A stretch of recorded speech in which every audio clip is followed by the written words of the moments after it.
Hola, muy buenas tardes, muy buenos días para los que nos escuchan desde México.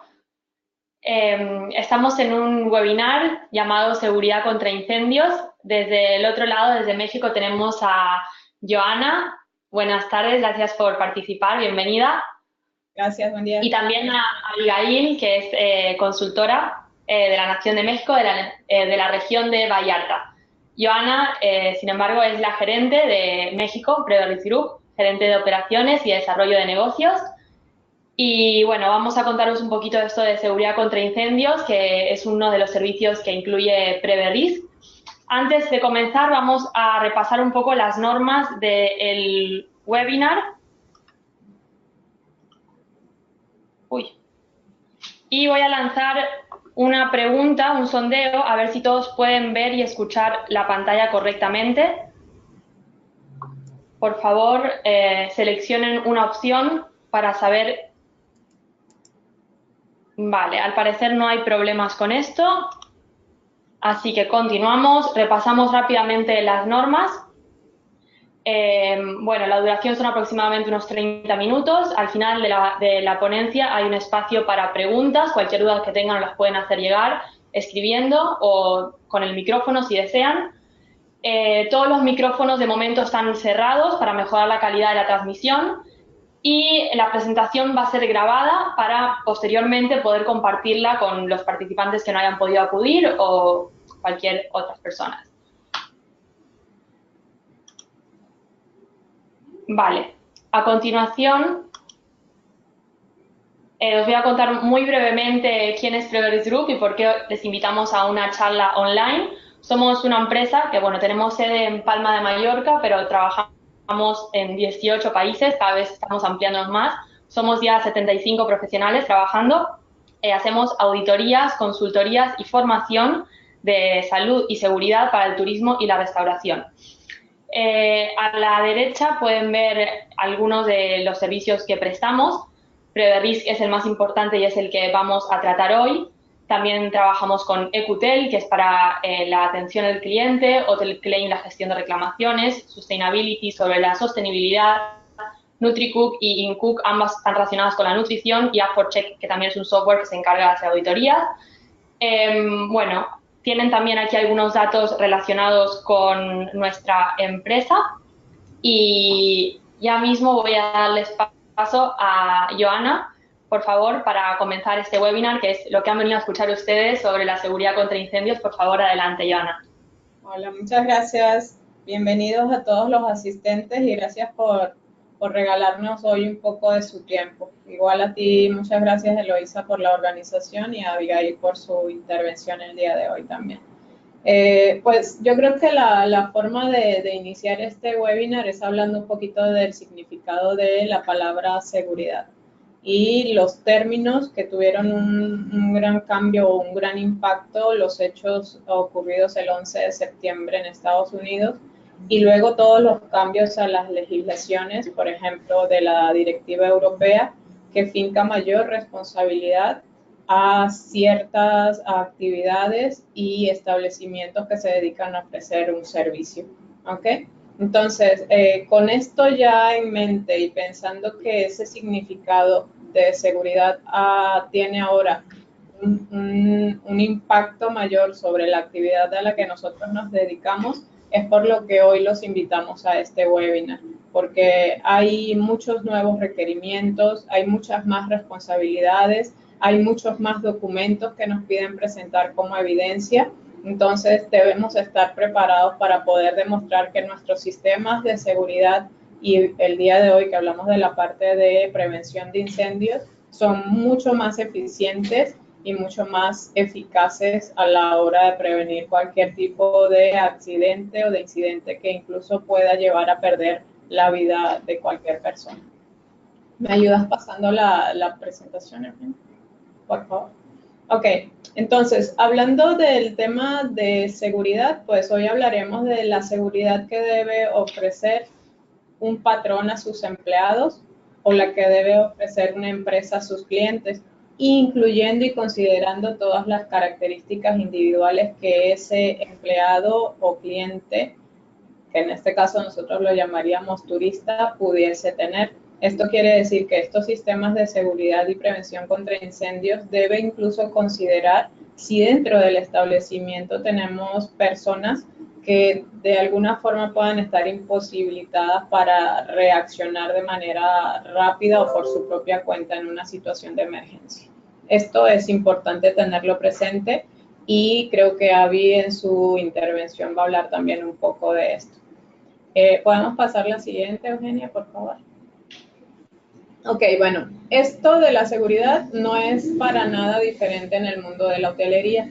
De hecho, tiene una mayor responsabilidad porque, bueno, hablando de México y del lugar donde yo estoy, Abby y Eugenia, que estamos en polos turísticos bastante reconocidos a nivel internacional, pues tenemos una gran responsabilidad porque recibimos personas de todas partes del mundo, de muchos lugares, y detrás de estas personas hay miles de millones más que quieren llegar a conocer el destino.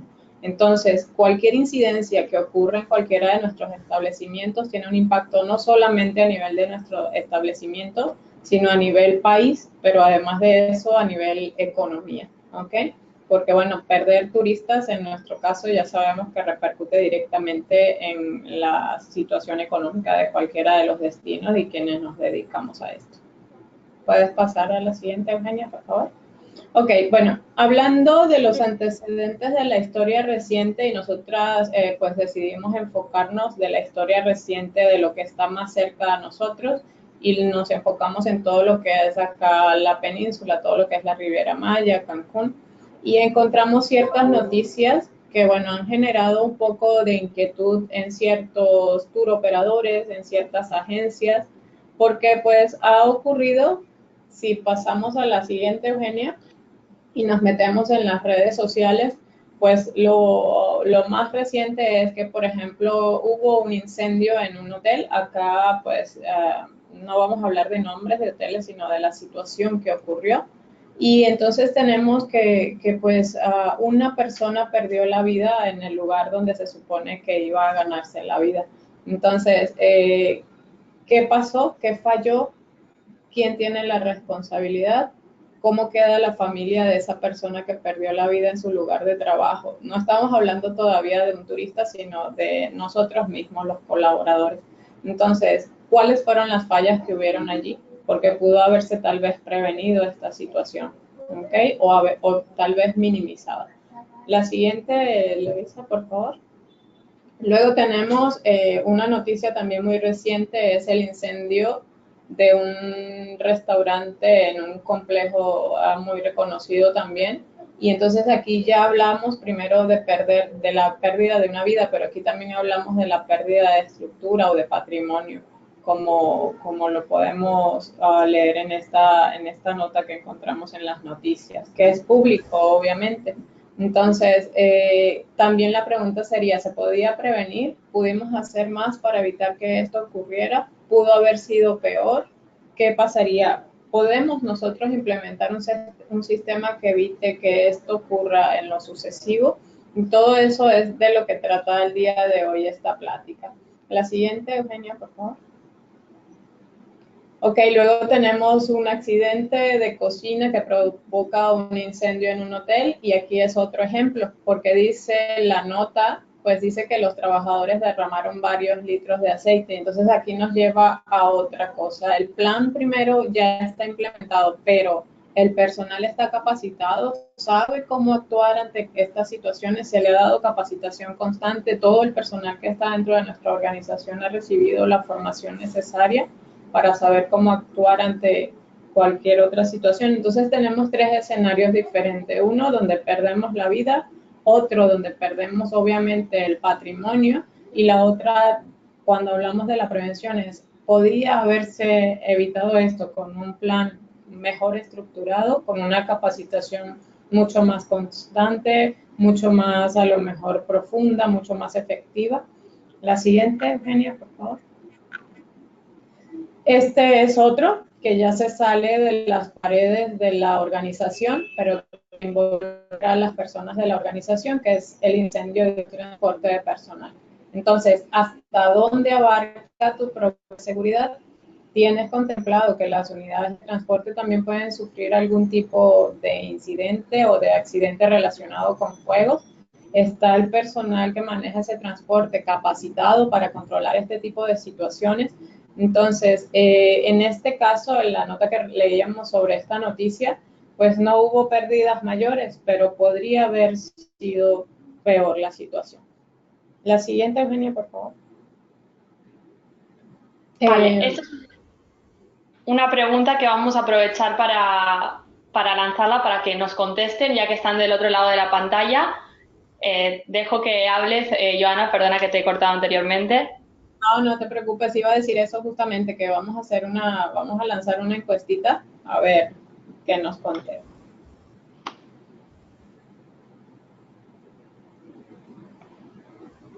Les pedimos colaboración al respecto para que nos contesten si tiene su organización un sistema de gestión de emergencia, incluyendo conatos o incendios. Vale. Estamos recopilando las respuestas.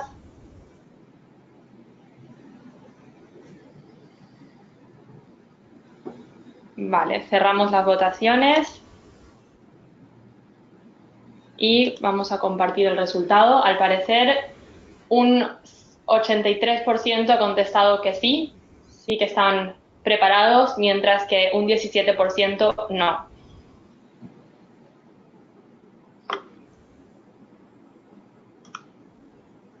Han podido ver los resultados, ¿verdad? Sí, pues yo creo que 17% es bastante. Yo hubiese esperado que fuese un poco menos, pues 17, pues casi un 20% de los que hoy estamos asistentes, pues no tenemos un programa de prevención. Y es interesante porque, bueno, hay muchas herramientas que nos permiten implementar planes preventivos que no necesariamente tengan que requerir una grandísima inversión. Siempre cuando hablamos de seguridad se habla de minimizar riesgos, es decir, bueno, con lo que tengo, ¿qué es lo mejor que puedo hacer para que no llegue a ocurrir esta situación? ¿Ok? Entonces, proseguimos. Sí. A ver. Ahí. Ok. Bueno, todas estas situaciones de las que hoy hemos hablado, de incendios, de pérdidas de vidas, son, primero, prevenibles. Es decir, la experiencia que se tiene a nivel nacional, local e internacional ya nos da herramientas para que a través de programas de seguridad que se llaman de seguridad y prevención, pues podamos precisamente prevenir que estas situaciones ocurran. Creo que a nivel internacional en el mundo de turismo también tenemos muchísima experiencia, muchísimos casos que nos han llevado a mejorar estándares, a crear normas, que esas normas pues ayudan a que la incidencia de este tipo de situaciones sean negativas para nuestros establecimientos. La siguiente, Eugenia, por favor. Hay leyes locales que si ustedes entraran a internet pudiesen tener una idea de qué es lo que nos pide como mínimo la legislación local para que nosotros podamos tener nuestros establecimientos seguros. Esto es solamente un extracto de las normas, de todas las normas que pudiésemos involucrar en nuestro desarrollo de plan de protección, de seguridad y prevención. Luego tenemos las normatividades internacionales, que tenemos, por ejemplo, a los tour operadores, a las agencias de viajes que vienen a visitarnos constantemente para asegurar que los turistas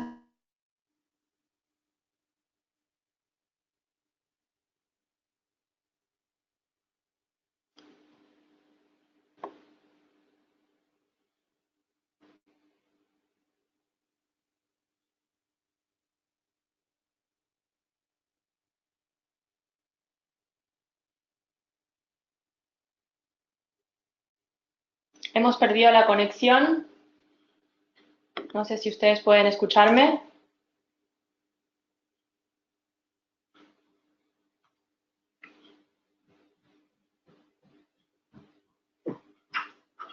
Vamos a ver cómo podemos solucionarlo. Posiblemente la red ha caído en México.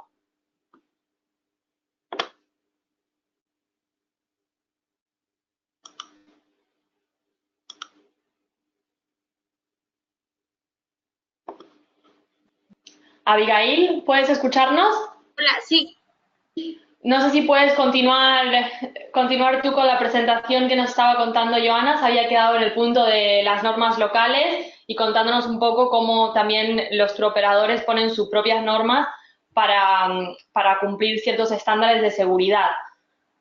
Sí, hay varios tours operacionales, la FTO, la APTA, incluso hay NFPA, OSHAS, que incluyen toda esta normatividad. Van desde puntos de rutas de evacuación, incluyen puntos de luces de emergencia y se meten un poco más en los sistemas contra incendio. Lo importante de esto es apegarse principalmente al país, pero sobre todo regirse por la normatividad más estricta para poder cumplir con todos ellos. Claro, se entiende.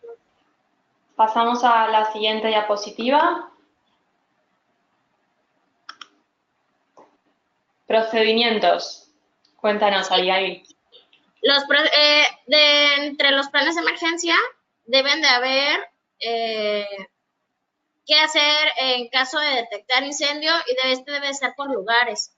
No es lo mismo detectar un incendio en una cocina que en una lavandería o en sistemas que incurran en gas. Se deben de tener procedimientos, sobre todo se hacía mención en la capacitación del personal. También hay que tener en cuenta qué hacer en caso de escuchar una alarma contra incendios. Tendemos a pensar que una alarma puede ser otra cosa o en referencia personal, que he estado haciendo auditorías, la gente está tan acostumbrada a estar oyendo sirenas de todo tipo que no ponen atención cuando realmente hay un caso de incendio. Es importante también delimitar dónde están los puntos de reunión, que estos estén señalizados y que tu ruta de evacuación te lleve hacia el punto de reunión. Okay, el punto de reunión debe ser un área despejada, sin riesgo a ningún tipo de derrumbe. Okay, es importante contemplar que suelen usarse áreas verdes, pero tener en cuenta que el sistema de pararrayos también cubra estas áreas, porque en caso de algún tipo de rayo en tormentas eléctricas.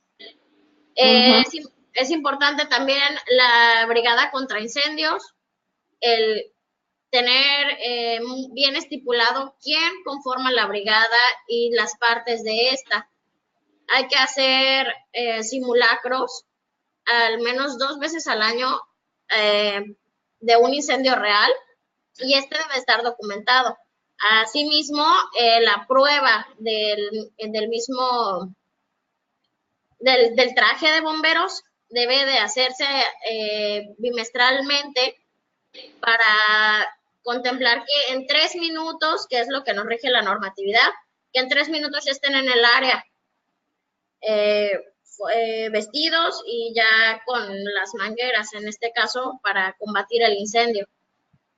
Hay que contemplar que el equipo contra incendio debe estar en un área despejada, sobre todo cerca del punto de reunión o de entradas y salidas, si es un área cerrada, y también tener fácil acceso, no ponerlo en área de proveedores, en caso de industrias, y tampoco ponerlo en un lugar concurrido. Hola. Ya vamos gracias, Abigail. Un placer. Ya vamos en las rutas de escape. Hola. Hola, Joana. Gracias por volver. Abigail ha estado comentando los procedimientos, así como ha acabado la diapositiva anterior en la que hablábamos de leyes. Nos hemos quedado en rutas de escape. No sé si quién de las dos quiere continuar. Vosotras organizáis como mejor. Se fue la luz por acá. Muy bien, adelante entonces. Javi. Mande. Si quieres continúa, no pasa nada. Ok. Bueno, en la parte de rutas de evacuación es importante que siempre estén señalizadas. Si es un área que está cerrada, que no tiene suficiente luz, los letreros deben de ser luminosos. Siempre deben de estar arriba de 2 metros, lo que es la señalización. y en cada doblez debe de contener una señalización.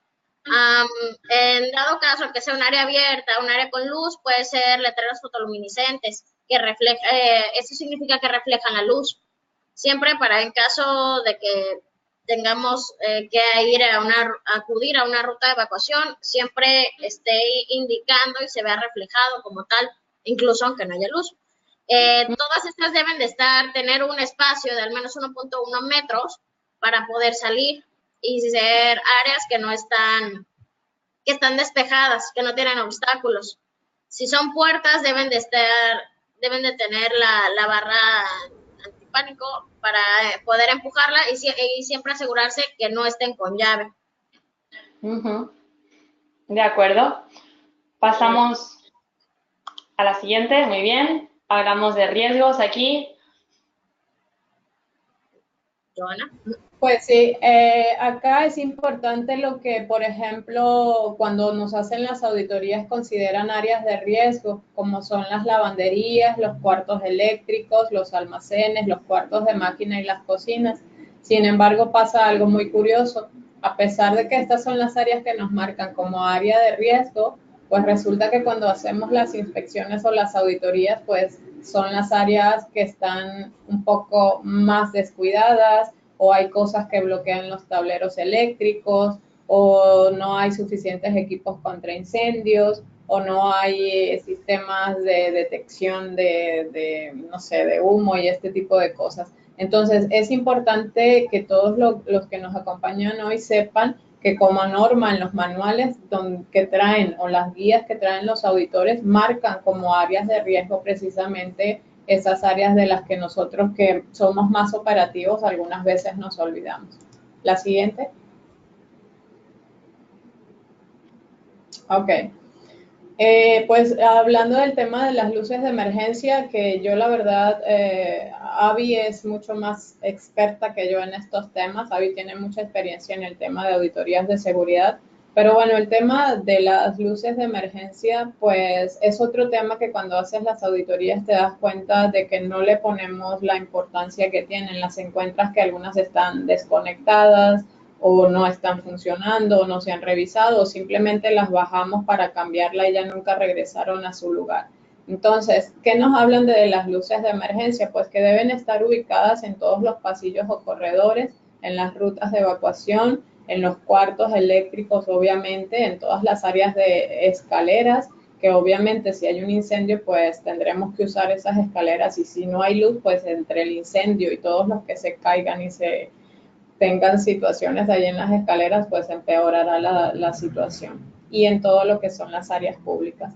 Las normas también nos marcan que estas luces de emergencia deberían tener un mantenimiento preventivo por lo menos una vez al año. Esto, lo interesante de esto también, además de que se haga, es que nosotros seamos capaces de demostrar que se hace. ¿Ok? Y esto, ¿cómo lo podemos hacer? Pues solamente con la evidencia documental. ¿Quién lo hace? El proveedor, lo hicimos internamente, lo hizo la fábrica. Quien lo haya hecho debió haber dejado un informe, y ese informe nosotros debemos custodiarlo y mantenerlo disponible para que lo podamos presentar en cualquier auditoría. La siguiente, por favor.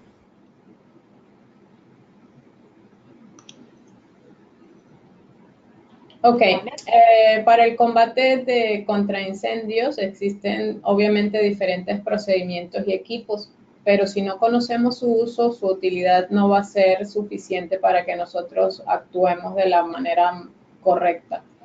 La capacitación del personal es muy importante. Nos ha ocurrido que pues, nos presentan evidencia de capacitación de personal, pero que de ese personal que tomó la capacitación ya no hay nadie en la organización. Entonces resulta que todos los que están presentes en la organización no tienen ni idea de cómo funcionan esos equipos de prevención. Entonces esto es sumamente importante también. La siguiente, Eugenia, por favor. Eugenia, no, Eloisa.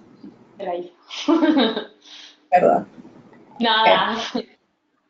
Bueno, hay que tomar en cuenta varias cosas cuando vamos a hacer nuestro programa de combate contra incendios, nuestros procedimientos, cosas a considerar, ¿va?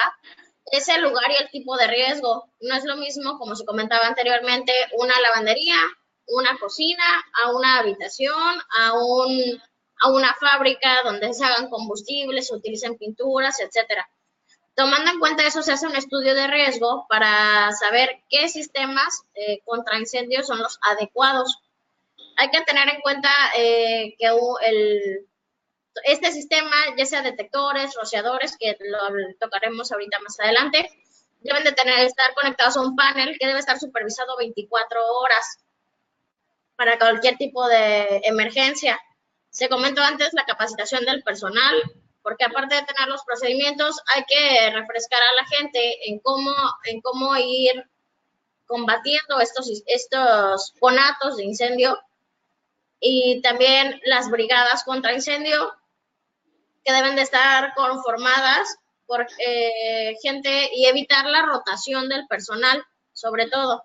Las brigadas contra incendio, como lo comentamos antes, deben de hacerse simulacros cada 6 meses o 2 veces al año por lo menos, y estas deben de estar documentadas también. En lo que son los nichos de bomberos, deben de contarse con cuatro equipos de bomberos, al menos incluyendo los tanques de aire comprimido. Es importante que sepan o tener en cuenta que en un tanque no se tiene oxígeno, se tiene aire comprimido. Esto nada más porque tiende a haber mucha confusión. Considerar en el área las superficies de madera, telas, cortinas, alfombras, plafones, que tengan retardante ignífugo de al menos 1 hora. Estos normalmente tienen vigencia de 1 a 2 años, dependiendo del proveedor, pero hay que considerarlo en áreas generales y sobre todo en áreas públicas. La distancia... Antes de que entres a lo de la distancia, lo del retardante, que ya también nos ha ocurrido en algunas auditorías, es que al parecer sí se aplica, sí se usa, pero no tienen cómo evidenciarlo, no hay documentación que haya dejado el fabricante. Entonces yo creo que es importante recalcar eso, que si lo están utilizando, pues que sean también capaces de evidenciar que sí lo tienen. Claro, siempre es importante la documentación. Cuando al adquirirse un panel, una decoración de madera, una alfombra, cuando son proveedores grandes, tienden ya a tener este retardante, pero como les mencionaba, tienen vigencia. Después de eso se tiene que contemplar poner otra vez este retardante, son líquidos, son coberturas que se les ponen. Y sobre todo también olvidé mencionar, cuando son áreas abiertas, las palapas. Pero sí es importante la documentación. También la distancia depende mucho del riesgo y del tipo de extintores, hidrantes. Todo esto tiene una distancia, a cual las tocaremos ahorita más adelante. Y también las situaciones especiales, como el área en donde están, y se comentaba el área de handicap, en caso de hotelería, las habitaciones handicap tienen requerimientos especiales y hay que contar con estos. Es importante que nada de ningún tipo de equipos contra incendio esté bloqueado de al menos 1 metro alrededor de área de alrededor. La que sigue. Ya, ahorita viene esta Eloisa.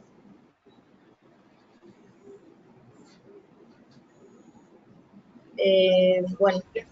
Yo creo que la parte aquí importante de esto que comentabas ahorita de las habitaciones handicap, pues también deben estar bien identificadas dentro del plan de emergencia, dentro del plan de prevención.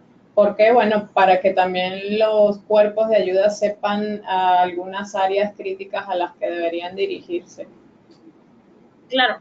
Eloise, ¿me ayudas cambiándole, por favor?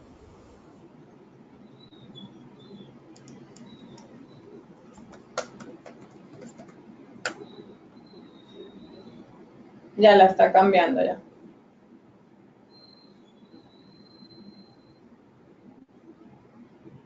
No sé. Creo que está intentando decirnos algo.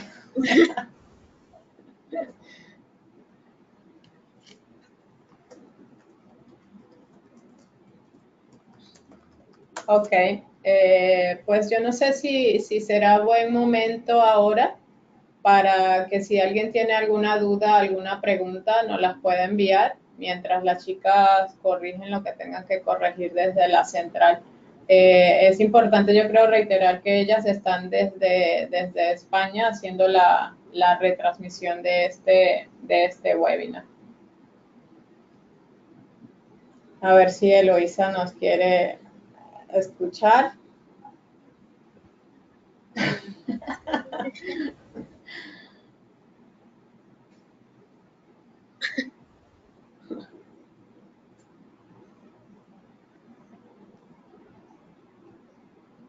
Creo que ya. ¿O no?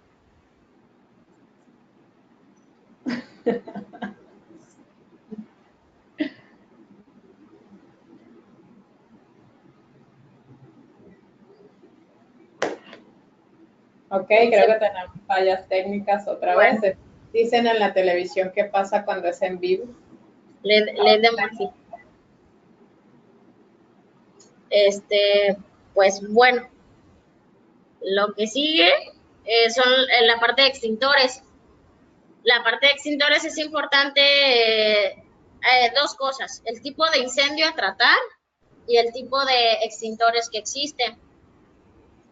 La parte del incendio, tenemos clases A, B, C, D y K.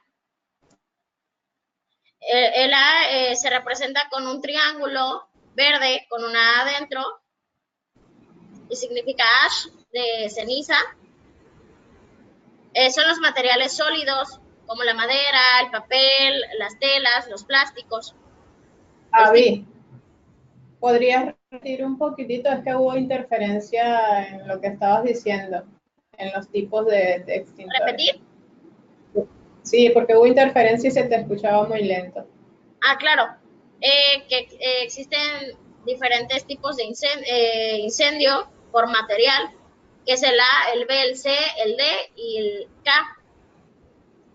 A son materiales sólidos como la madera, el papel, las telas, los plásticos. Se representa por un triángulo verde con una A. La A es de ash, de ceniza. El tipo B son los líquidos combustibles e inflamables y grasas derivados de petróleo, como la gasolina, las pinturas, las lacas, el butano, el aceite. La B significa boil, en inglés, de hervir. También los combustibles derivados de hidrocarburos. El tipo C son gases, es para material eléctrico y electrónico, los interruptores, las subestaciones, las cajas de fusibles, motores, maquinaria. La C es de corriente. La D es de DIN, son metales combustibles, el tipo de riesgo como el magnesio, titanio, circonio, sodio, potasio. Es importante que a este tipo de incendios no se eche agua, porque podemos provocar explosiones. El tipo K, la K es de kitchen, de cocinas, es especial para grasas y aceites vegetales, el aceite de cocina, específicamente de freidoras o equipos de flama abierta, y azúcares quemados o grasas de animales. También de ahí el tipo de extintores, dependiendo de la gente que tienen adentro, depende también de las boquillas para extinguir ciertos este tipo de incendios, los que les comentaba. Hay de PQS, que es el polvo químico seco, y es para combatir el tipo de incendio A, B y C. El de CO2 combate el tipo B y C, el de dióxido de carbono.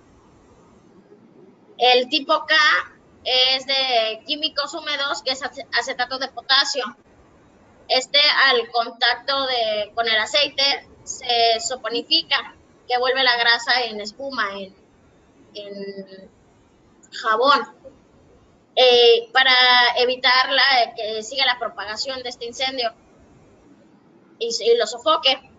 y el extintor tipo D, que son polvos específicos, pero esto depende, es para los metales. Y esto depende mucho de qué metal se va a combatir el incendio, qué metal tenemos en el área y tiene su agente especial.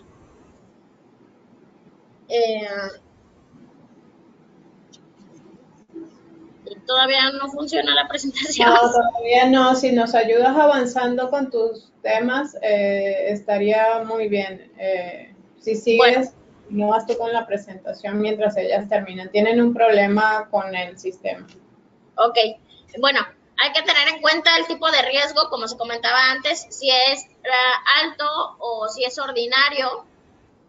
Y dependiendo de esto es cuando vamos a tener las distancias de los extintores. Si son de tipo A, C o D, podemos tenerlo a 23 metros, lo máximo, conforme a normativa mexicana e incluso internacional. Si tenemos riesgo B, que es el de líquidos, combustibles o grasas, lo tenemos que tener a 15 o 10 metros, dependiendo también del riesgo, ordinario o alto. Y si tenemos un extintor móvil, puede ser a 15 metros. El extintor de tipo K en cocinas tienen que estar a máximo una distancia lineal de 10 metros. Esto quiere decir, Avi, que de cualquier lugar en el que se presente un incendio, desde ese punto debería haber un extintor disponible a 10 o 15 metros de distancia. Exactamente. Digo, también, por ejemplo, tenemos un riesgo alto en lugares que son archivos, por ejemplo, esta distancia de 23 metros se acorta y debe estar a cada 15. O, por ejemplo, me toca en lugares para auditar que toda la estructura es de madera y no tienen retardante, entonces se va cortando, ¿no? Dependiendo del tipo de riesgo y el lugar. Y bueno, o sea, y el la tipo de clasificación de riesgo va a indicar la distancia a la que se deben tener. Exactamente. Vale. Bueno, no sé si hay alguna duda acerca de los extintores. Pues si alguien tiene alguna pregunta, pues no veo yo que hayan enviado alguna pregunta. Si quieres continuar, podemos continuar. Si llega alguna pregunta, yo te lo puedo indicar. ¿Ok? Bueno, también está el otro tema, son los rociadores, los aspersores. Bueno, es que no, bueno, voy a tratar de decirlo porque no hay imagen y muchas personas todavía no están relacionadas con qué es un rociador. Sí. Rociadores, sprinklers, aspersores, es lo mismo.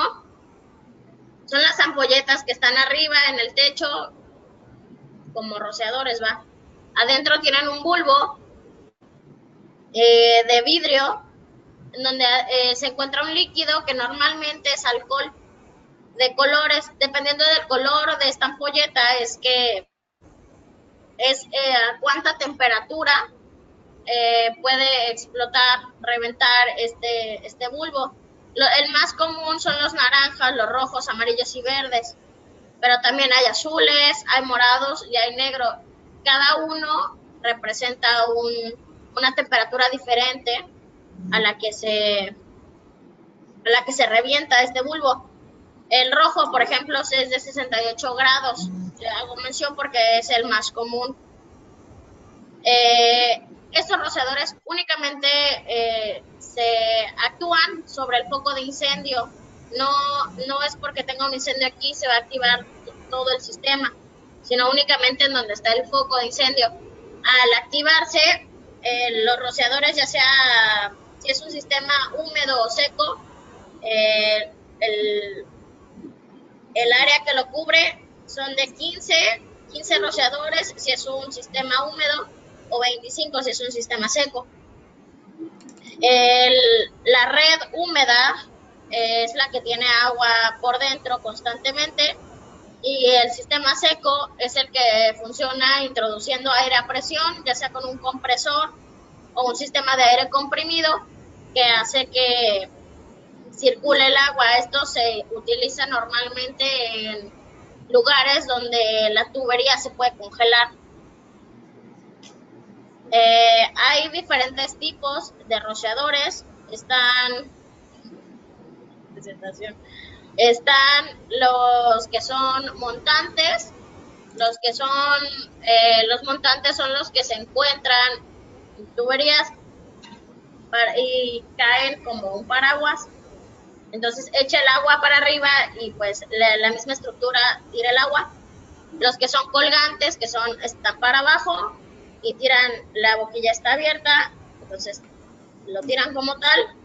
Y están los de pared, que tienen un ángulo de 90 grados para echar la descarga perpendicular. Entonces, con esto se evita el desperdicio de agua para arriba y simplemente corta y tiene que ir para abajo. Esto debe estar a 40 centímetros máximo del techo. Estos rociadores también hay que tomar en cuenta que pueden estar a ras de techo, pueden estar empotrados o pueden estar saltados, dependiendo del área. Bueno, no sé si hay alguna pregunta acerca de los rociadores o continúo con detectores de humo. Si quieres, continuamos con el tema de los detectores, por favor. ¿Y no se puede de aquí poner en la pantalla? Estamos intentando hacerlo, de hecho estoy justamente, ahí está. Sí, para ver, bueno.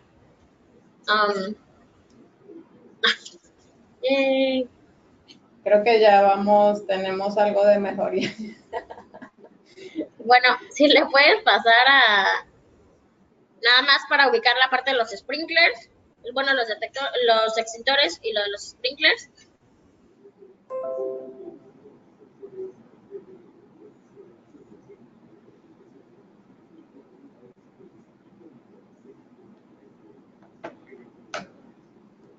Si quieres en los rociadores, ¿no?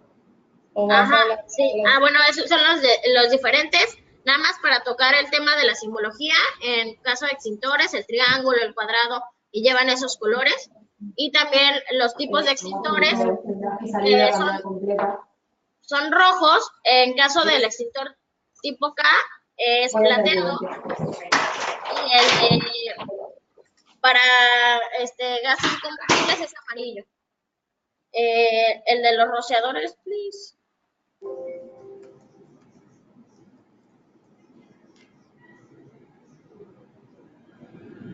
¿Pediste la siguiente, Abby? Sí, por favor. La siguiente, por favor. Ok. Ajá, estos son los rociadores. Como mencionaba, el de hasta abajo es el perpendicular, es el que va a la pared. Están los tipos montantes, que son los que tiran el agua y caen, y el rociador colgante. Muchas veces se tiende a pensar que no se ponen rociadores por imagen, sin embargo, estos tienen tapas que lo ocultan. Dependiendo del grosor del bulbo, que es el pedazo el rojo, es el bulbo de cristal. Mientras más delgado sea, es más rápida de acción rápida. La que sigue, por favor.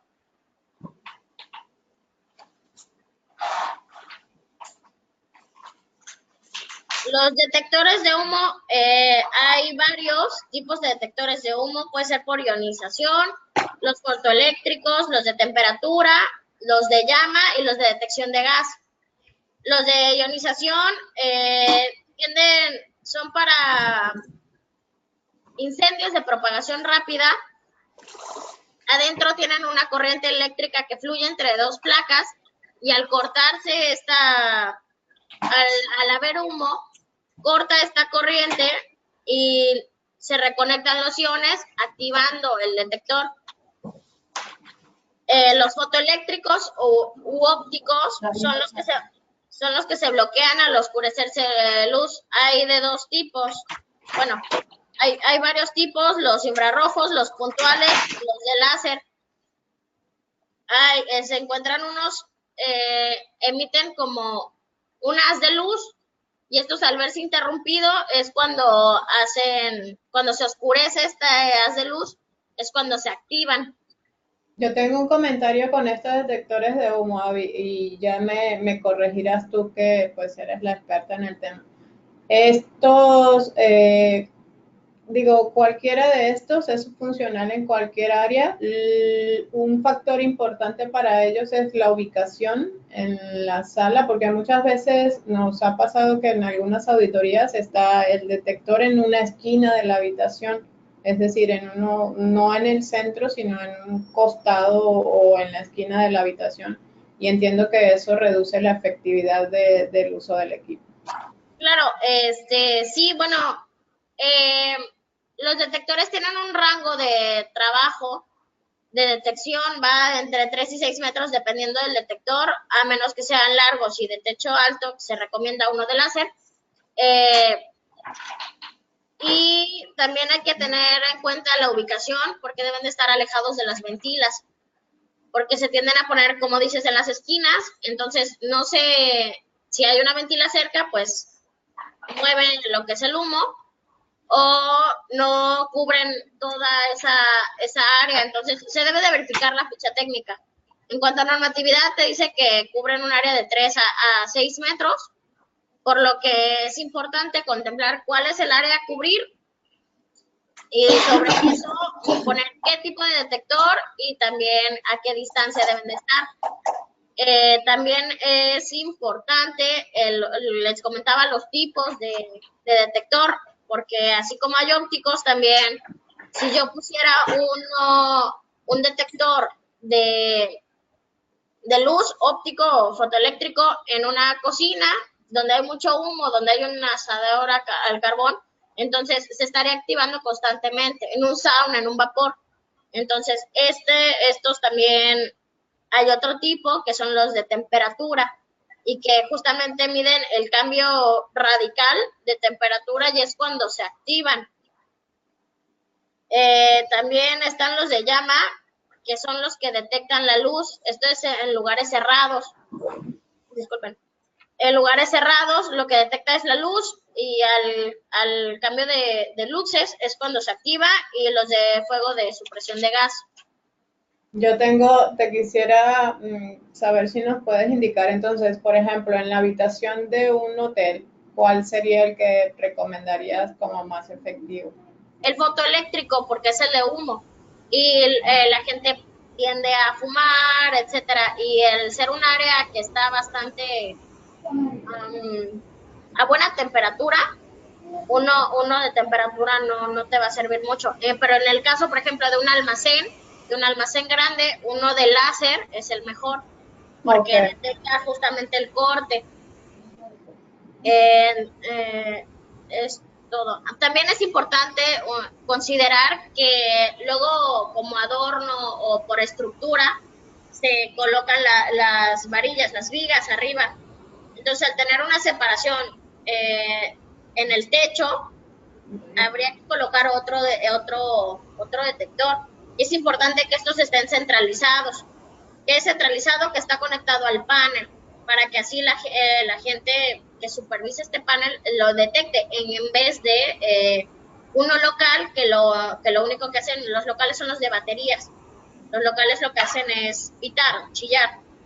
Entonces, en un área que está concurrida, o de áreas públicas o algo así, no es tan eficiente. Correcto, ok. La que sigue, por favor.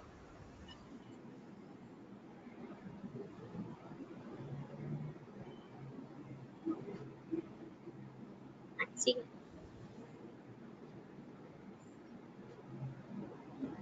Ok, estaciones manuales y alarmas audibles y visuales. Esto es importante porque me ha tocado que mucha gente no sabe para qué es, que sabe que para que un incendio hay que ir y correrlo, ir y apretarlo. Hay unos que son de pulsador y otros que son para jalar. Entonces, se activan se activan manualmente para indicar, para activar la alarma, valga la redundancia, la alarma, ya sea sonora o visual, pulsando el botón o tirando de la palanca, como les decía. Entonces activa la sirena y la luz estroboscópica. Este avisa al panel y debe de cerrarlas cada 30 metros, cuando son áreas de paso concurridas. Debe de haber unas puertas de seccionamiento que deben de estar tratadas con retardante ignífugo. Entonces, al activar esto, deben de cerrarse las puertas, ¿okay? El área de cerrado. Cuando 2 estaciones manuales son activadas en todo el inmueble, se debe de activar todas las alarmas generales porque realmente pasa algo. Cuando no son realmente necesarias, normativamente hablando, cuando tenemos todo el inmueble cubierto por sprinklers o aspersores. El alarma audible debe de estar al menos a 65 decibeles o 5 decibeles por encima del ruido normal que dure más de 30 segundos.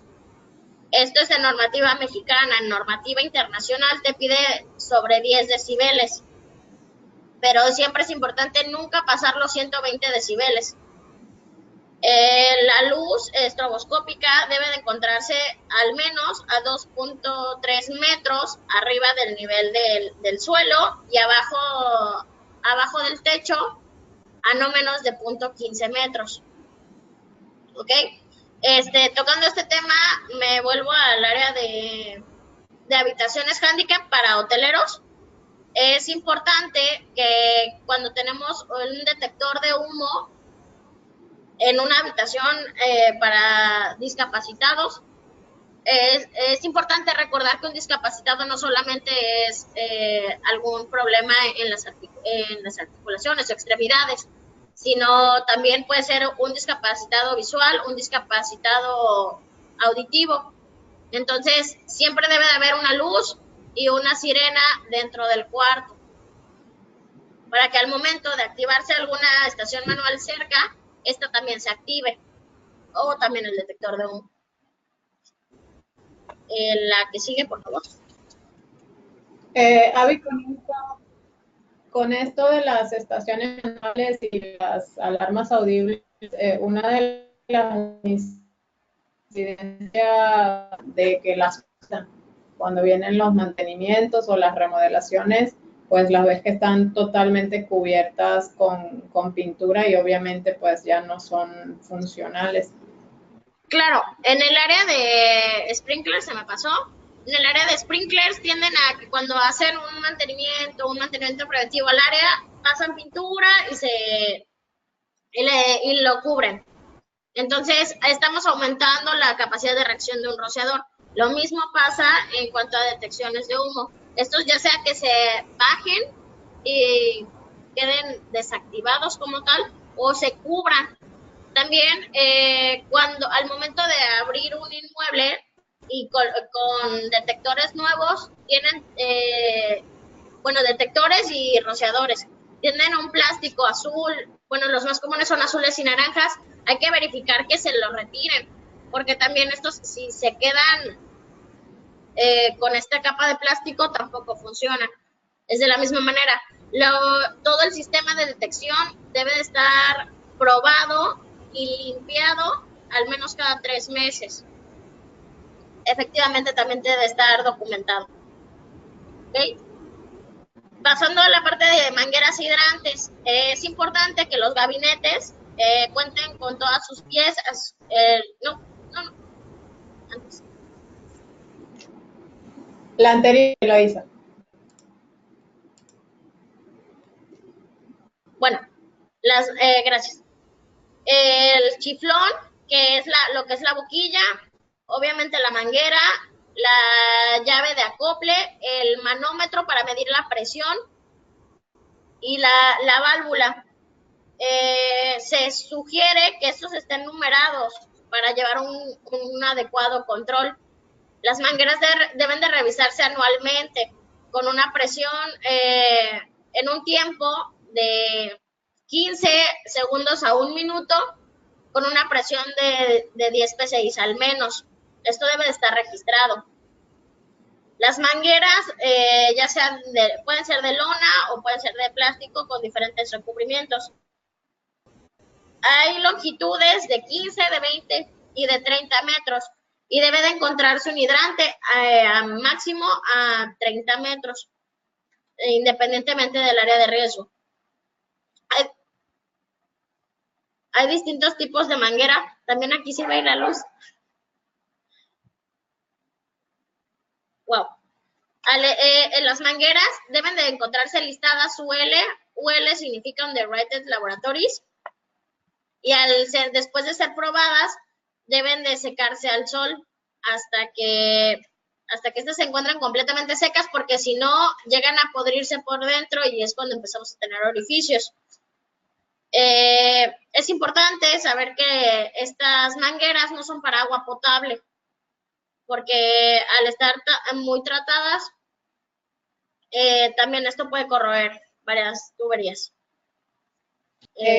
Avi, un comentario. Esto que mencionas de que deben estar bajo el estándar de UL, ¿aplica también para la normatividad mexicana o hay algún par que pueda ser utilizado?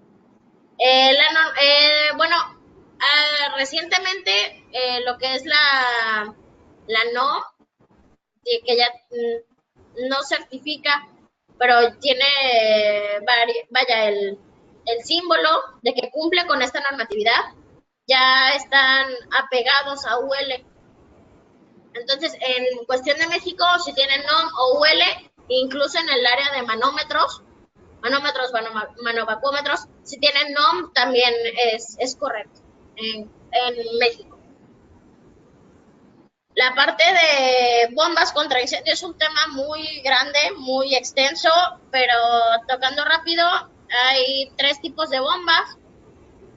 La bomba jockey, la bomba eléctrica y la de combustión interna.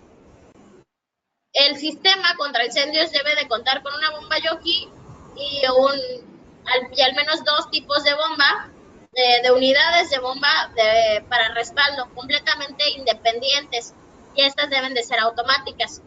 La bomba jockey es una bomba pequeña que lo que hace es regular la presión en caso de pérdida.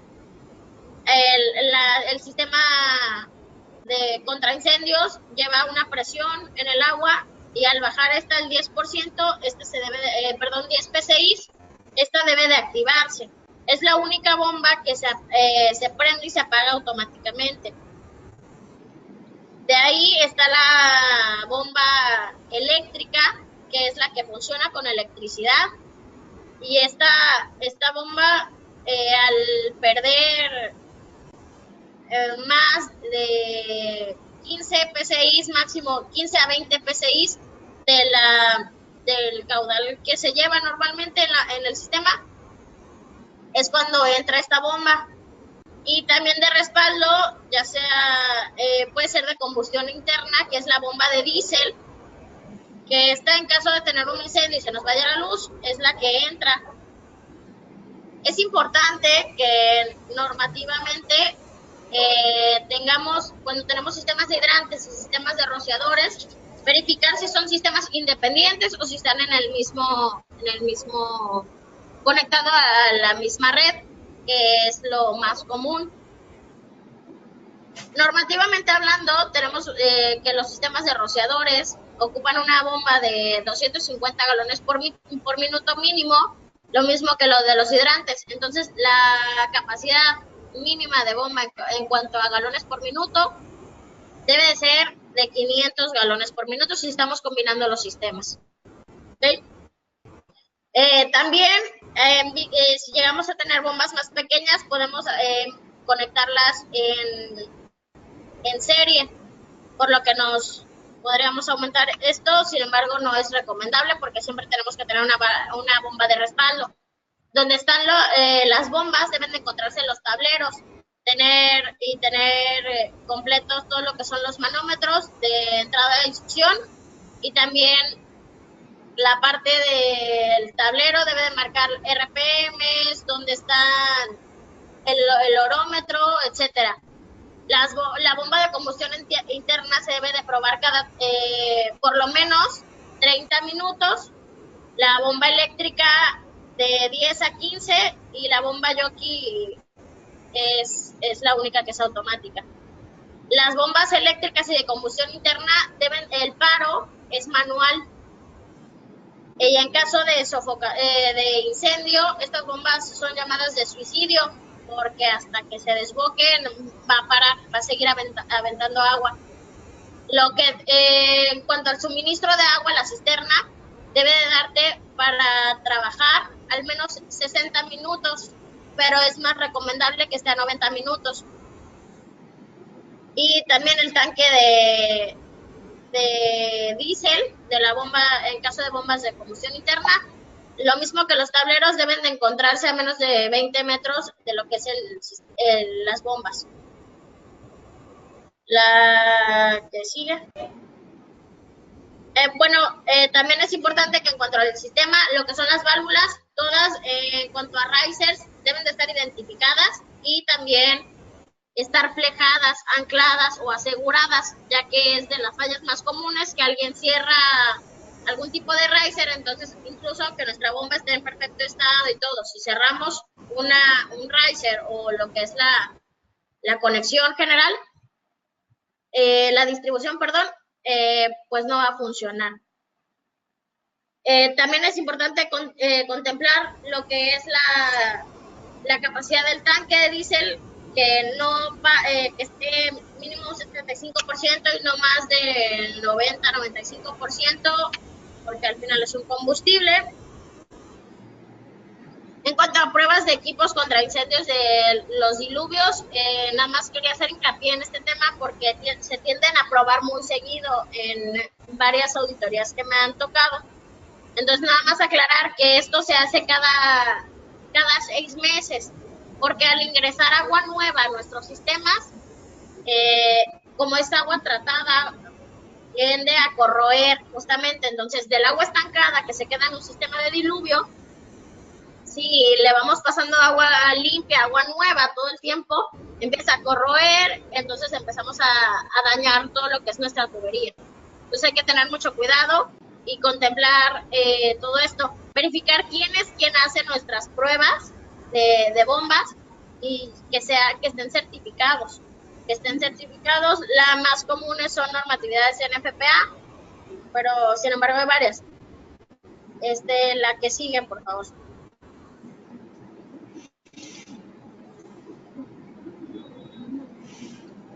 Bueno,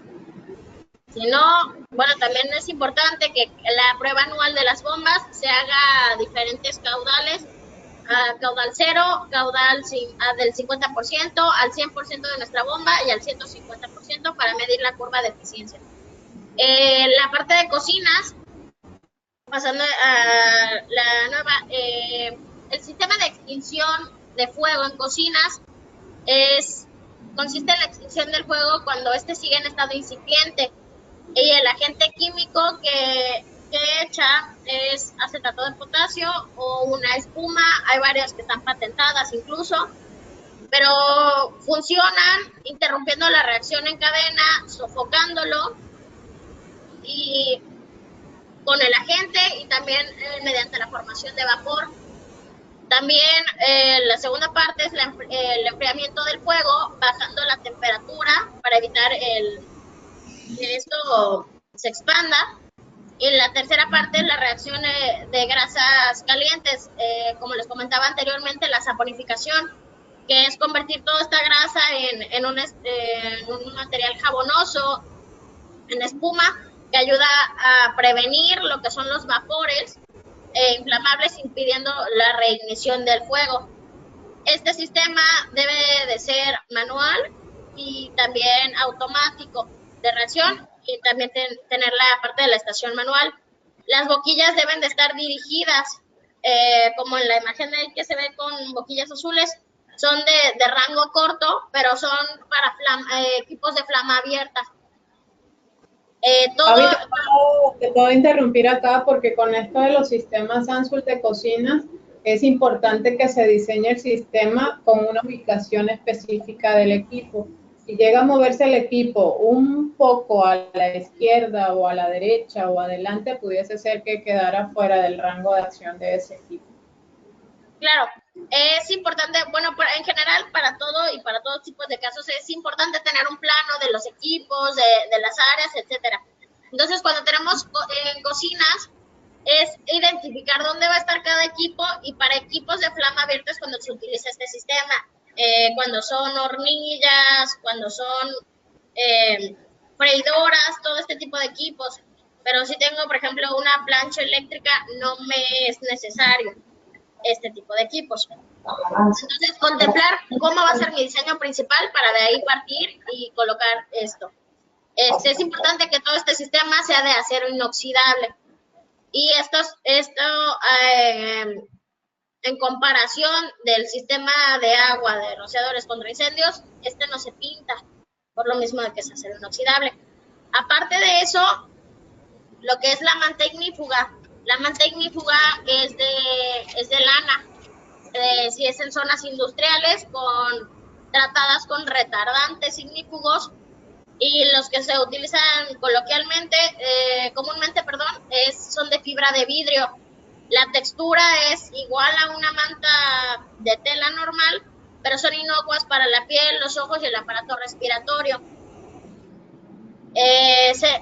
Las mantas ignífugas se utilizan rodeando el objeto y tapando la superficie que arde, y sabiendo que el triángulo de fuego necesita calor, combustible y oxígeno, lo que hace esto es bloquear la entrada de oxígeno al fuego. Y pues también la parte del extintor tipo K. En cuanto a documentación o evidencia, como se comentaba antes, era importante contemplar las estaciones manuales. Se revisan visualmente cada semana, y cada mes deben de ser activadas para verificar que sirven y llegan al panel. La parte de los detectores debe ser visual diario, y cada 3 meses ir probando todo el sistema. Ahí con lo de la documentación, lo que quería, perdona que te interrumpa, lo que quería comentar era que pues como la mayoría de las organizaciones tienen proveedores contratados, lo que deben es asegurarse que sus proveedores le dejen la documentación en tiempo y forma de todos los mantenimientos de equipos, de fechas, de recurrencias que hacen. Y la otra cosa es que si son mantenimientos internos, también tienen que quedar de alguna forma documentado tanto la frecuencia como quién lo realizó y cuándo será el siguiente mantenimiento preventivo. Avi, quería felicitarte por mantenerte tan tranquila con todo este tema de las conexiones y las desconexiones. Muchísimas gracias por mantener la calma. Pues nada, yo creo que ya con esto vamos a cerrar el webinar. Vamos a pasar a Eloísa el cierre.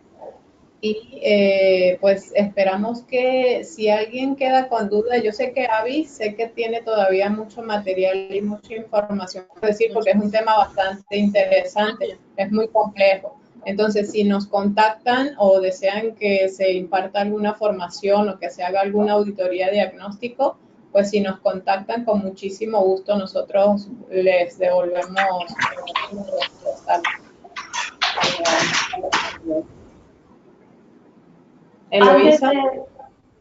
Antes de cerrar el webinar, me gustaría atender una pregunta que ha surgido por parte de David Soto, uno de los participantes.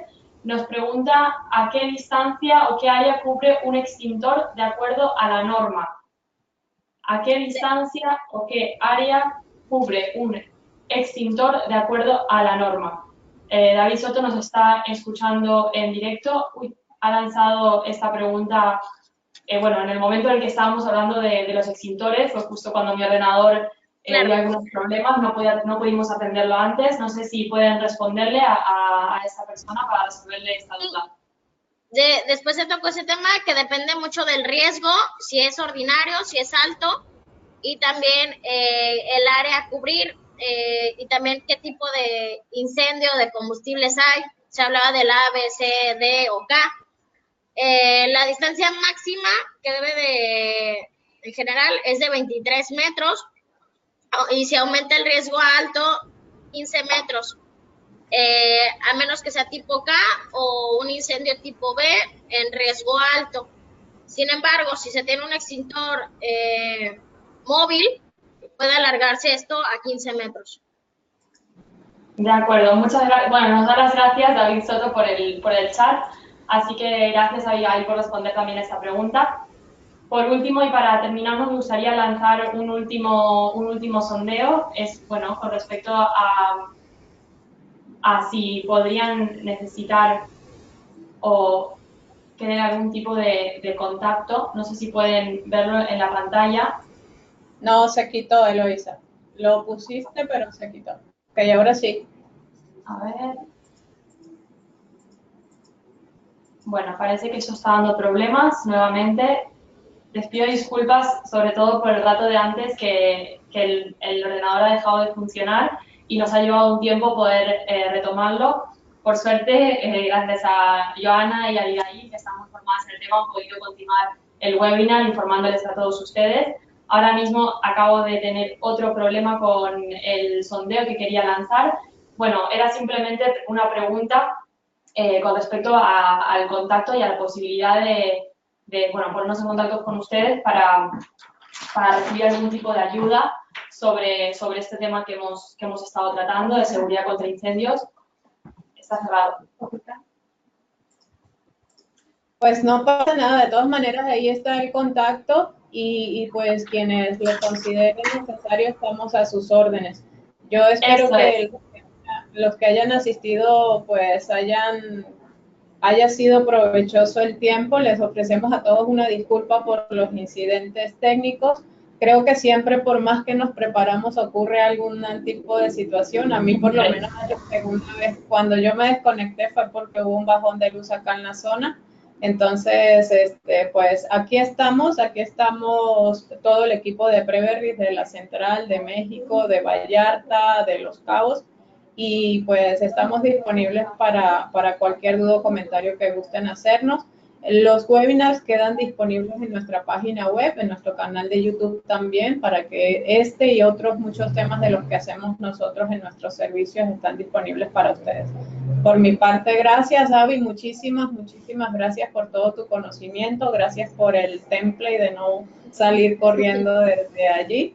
Y a Eloisa, pues ni modo, de Eloisa, ya nos tocarán más webinars y seguiremos teniendo algunas situaciones, así que... Seguro que sí.